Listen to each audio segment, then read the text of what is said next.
Shalom à tous. Est-ce qu'il vous est arrivé un jour de vous lever le matin en disant à un de vos enfants: mais tu t'es levé, t'es à l'envers toi aujourd'hui, qu'est-ce qui t'arrive? Pourquoi tu cries? Pourquoi ça va pas? Pourquoi tu fais tout à l'envers? En fait, tout simplement, la Torah nous demande de faire une injonction de l'ablution des mains le matin. Avant même de nous lever le matin, on doit faire Netilat Yadayim, c'est-à-dire on doit se laver les mains.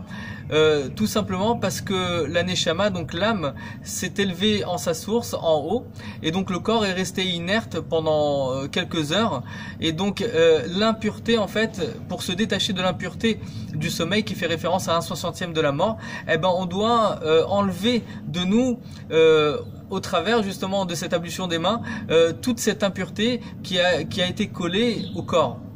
Et donc rien n'est pour rien, bien sûr. Le but essentiel, c'est de se détacher de l'impureté qu'on a pu avoir.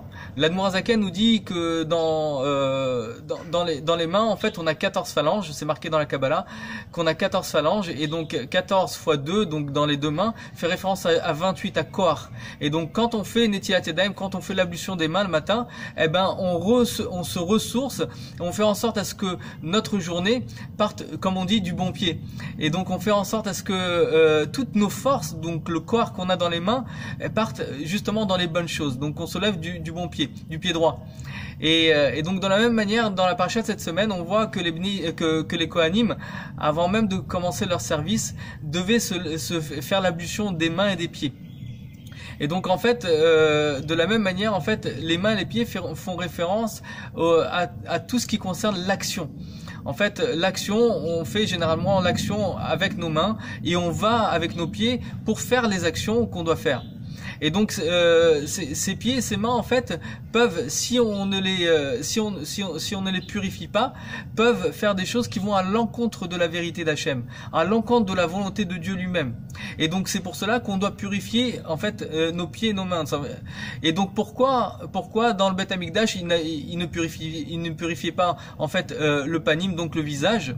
Tout simplement, en fait, parce que donc déjà panim fait référence à pnimiut, à la profondeur de la personne, mais autant du Beth Amikdash, autant du Mishkan, en fait, du fait que résidait la Shekhinah, résidait la lumière divine de Dieu. Donc toute la pnimiut, toute la profondeur du juif, en fait, n'était pas entachée par rapport aux choses de ce monde. Ils voyaient Dieu, ils comprenaient justement la volonté de Dieu, et donc leur seul désir, c'était de s'attacher à la volonté de Dieu. Mais dans les actions, au niveau des actions, eh ben il se peut que des fois, en fait, on puisse être entaché. Et donc c'est pour ça qu'ils faisaient l'ablution des pieds et des mains. Et donc le but de notre délivrance, en fait, le but de notre génération, c'est pour ça que d'ailleurs dans notre génération, il y a un rituel justement d'aller au mikvé, justement afin de se purifier totalement. Pourquoi? Parce que malheureusement, même notre panim, notre pnimiut, notre visage peut être entaché justement par rapport à la matérialité de ce monde. Notre réflexion et notre cœur peuvent des fois aller vers l'encontre de la vérité de Dieu. Et c'est pour ça qu'il est une mitzvah dans notre génération de s'attacher à la profondeur de la Torah, la chassidoute, qui nous ramène à la vérité de Dieu, afin de servir Dieu à la hauteur de ce qu'il attend pour nous délivrer. Et donc le but essentiel justement, c'est de s'attacher bien sûr non seulement à la Torah, mais aux tzadikim, qui nous donnent justement la manière de comment faire afin de s'attacher à Dieu.